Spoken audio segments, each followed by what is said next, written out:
अस्सलाम वालेकुम। और आज हम देखेंगे रेने डिकार्ड्स के बारे में, जो कि हमारी पॉलिटिकल थॉट्स हैं, मॉडर्न पॉलिटिकल थॉट्स। और मोस्टली हम इस टॉपिक को स्किप कर देते हैं कि ये तो इम्पोर्टेंट ही नहीं है या इनकी कोई पॉलिटिकल फ़िलोसफी नहीं है। यहाँ पे मैंने एक एक्सक्लेमर दिया हुआ है सबसे पहले ही कि 2023 में पूरे 10 मार्क्स का एक क्वेश्चन आ चुका है रेने डिकार्ड्स के बारे में। डोंट वरी, मैं इसको बहुत ज़्यादा सिंपल तरीके से एक्सप्लेन करूँगी।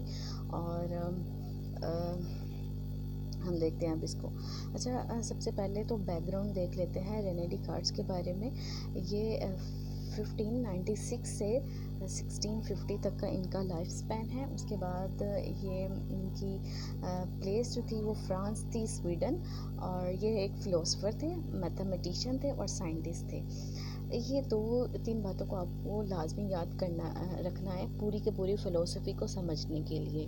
मैथमेटिशियन एंड साइंटिस्ट, क्योंकि बीइंग अ मैथमेटिशियन और साइंटिस्ट, इनकी जो थॉट थी ना उस पर बहुत ज़्यादा इम्पेक्ट पड़ा था। इन्होंने अपनी हर थॉट को लेके, अपने हर कॉन्सेप्ट को लेके एक साइंस वाला ही, मतलब जिस तरह से साइंटिस्ट होते हैं और वो कहते हैं कि वो हर चीज़ का प्रूफ करते हैं, या मैथमेटिशियन होते हैं वो लेट भी करते हैं ना, तो देन उसका एट द एंड प्रूफ भी देते हैं। तो इनके इस जो मैथमेटिशियन होने का या साइंटिस्ट होने का इनकी फ़िलोसफी पे बहुत बड़ा इम्पेक्ट है। ठीक है, इनको हम अभी डिटेल से पढ़ते हैं, लेकिन आपने ये 2 चीज़ें याद रखनी है। किस तरह से ये इम्पेक्ट करेंगी हम ये आगे देखेंगे। उसके बाद नेक्स्ट है कि इनकी डायरेक्ट कोई पॉलिटिकल फ़िलोसफी नहीं है, लेकिन इन्होंने अपने लाइफ टाइम में मोनार्की को जो है वो प्रेज़ किया था, उनकी तारीफ़ करते थे, मतलब सपोर्टर रह चुके थे मोनार्की के। तो इसी वजह से जो है वो हम स्किप कर देते हैं रेने डिकार्ड्स को, कि इनकी कोई तो पॉलिटिकल फ़िलोसफी है ही नहीं, तो पढ़ना क्या है। लेकिन पास्ट पेपर 2023 में आ चुका है, ये एक अलर्ट है यहाँ उन सब लोगों के लिए जो कि स्किप कर देते हैं। शॉर्ट क्वेश्चन, 10 मार्क्स का जो लॉन्ग क्वेश्चन आया था उसका टॉपिक था कोगिटो एर्गो सम। ये एक स्टेटमेंट है जिसको अगर हम इंग्लिश में देखें तो इसका मतलब है I think therefore I am. अब हमने इस पूरी वीडियो में I think therefore I am के एक पॉइंट को जो है वो अंडरस्टैंड करने की कोशिश करनी है कि किस तरह से वो उन्होंने ये स्टेटमेंट दे दी, इसके पीछे की क्या कहानी थी और क्या वो सारी चीज़ें। और ये स्टेटमेंट के पीछे उनकी क्या रीज़न थी, वो जिस जगह पे रह रहे थे या जिस टाइम पीरियड में रह रहे थे 1960s में, जो उनका लाइफ का टाइम था और वो फ्रांस में रह रहे थे, उस टाइम पे लोग जो थे उनके डिफरेंट बिलीव्स थे। और जो ज़्यादा से ज़्यादा अंदर लोग थे वो रॉन्ग बिलीव रखते थे, मतलब कि बेसलेस थे उनके यकीन, कोई स्ट्रॉन्ग आर्गूमेंट ही नहीं थे उनके पास जिस चीज़ पे वो बिलीव कर रहे थे। ठीक है, तो यहाँ पे उन्होंने कहा कि ये चीज़ें तो सब गलत हैं, तो लोग जो हैं वो गलतियों की तरफ चले पड़े हैं। तो अब उन्होंने उस चीज़ को सोचते हुए कहा कि मुझे जो है ना वो ट्रुथ तक पहुंचना है कि सच क्या है, मैं किस चीज़ पे बिलीव करूं, या तो इतने ज़्यादा बिलीव है मैं किस चीज़ पे बिलीव करूं। तो उन्होंने जो है वो सच की तलाश में निकल पड़े, और जब सच की तलाश में निकले तो उन्होंने हर चीज़ पे ही शक करना शुरू कर दिया, क्योंकि उस टाइम पे मैंने जैसे बताया कि यकीन बहुत ज़्यादा लोगों के थे, डिफरेंट बेतुकी चीज़ों पे यकीन था।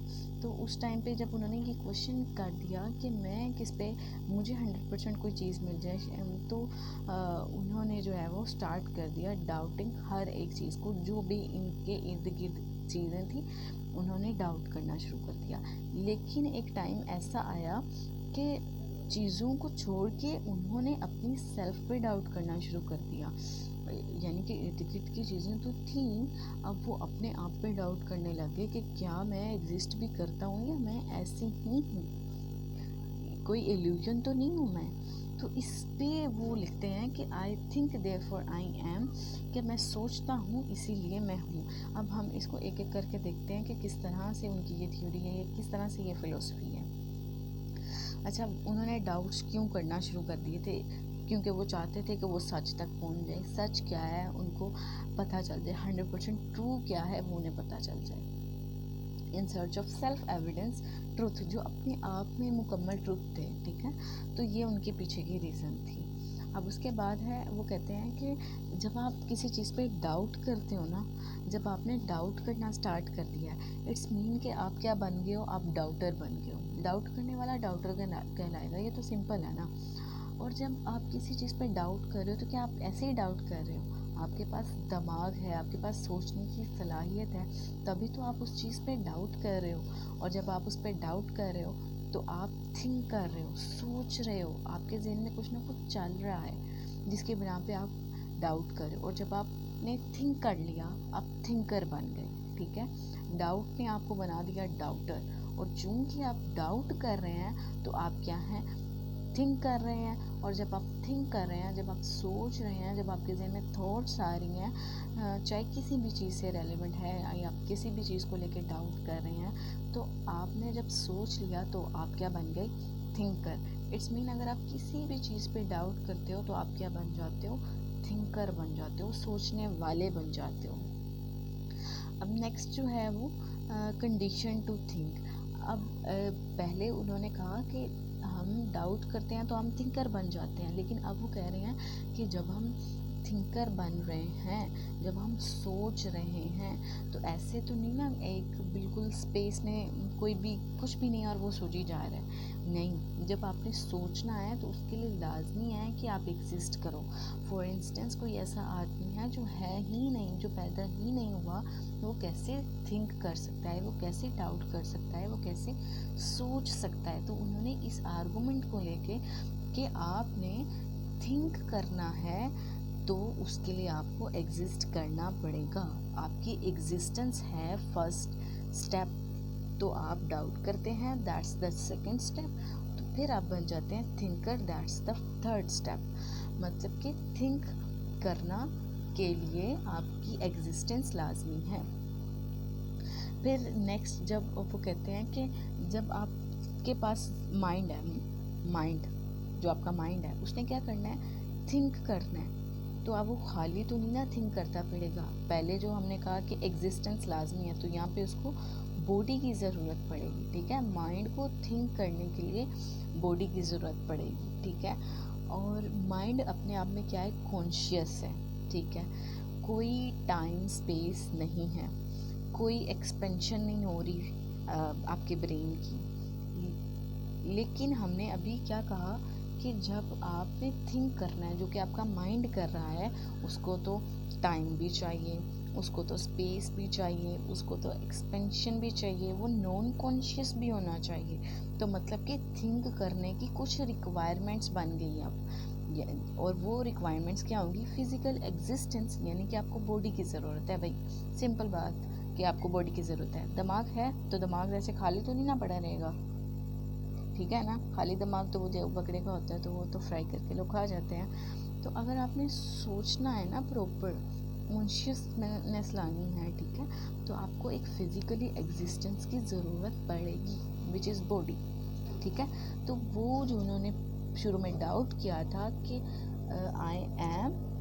आई think therefore I am, तो ये उसका आंसर मिल गया उनको। किस तरह से थिंक करने के लिए फिज़िकल एग्जिस्टेंस की ज़रूरत है, जो कि उनकी बॉडी है।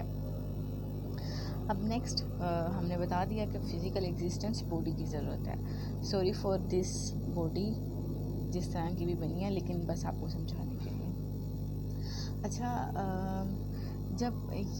अच्छा यहाँ पे देखें ज़रा, माइंड क्या था, कॉन्शियस था। टाइम नहीं है उसके पास, कोई स्पेस नहीं है। माइंड उसकी फ़िज़िकल चीज़ पे नहीं जाना, आपने माइंड के थॉट पे जाना है, ठीक है। तो वो सारी चीज़ों को तो ना एक्सपेंशन हो रही थी, कुछ भी नहीं था हो रहा। लेकिन जो उसके ऑपोजिट जो बॉडी थी ना, उसमें फ़िज़िकली एक्सपेंशन भी हो रही है, वो नॉन कॉन्शियस भी है, ठीक है। और वो जो है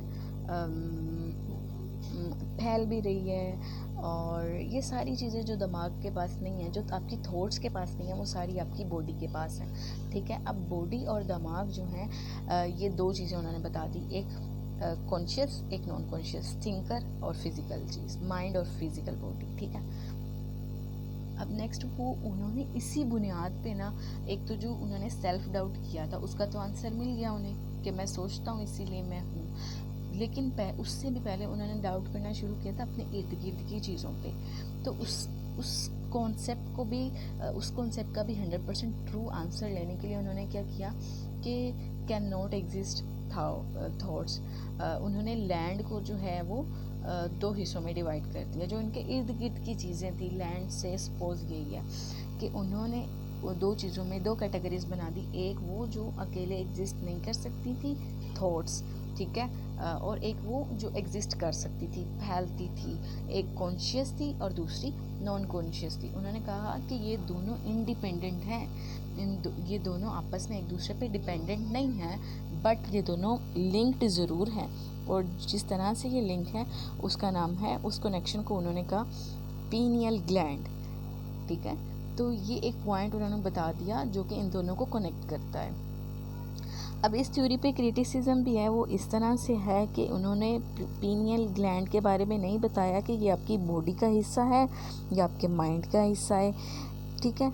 या तो उन्होंने ये भी नहीं बताया कि इंटरेक्शन जो है वो किस तरह से हो रहा है। सो ये हमारा था कि हमारा रेने डिकार्ड्स का सारा टॉपिक था। ये इसकी सारी मैंने फ़िलोसफी आपको होप सो आपको समझ आ गई होगी। सो इसी तरह की मज़ीद वीडियो देखनी है तो आप मेरे चैनल को सब्सक्राइब कर सकते हैं। Thank you so much.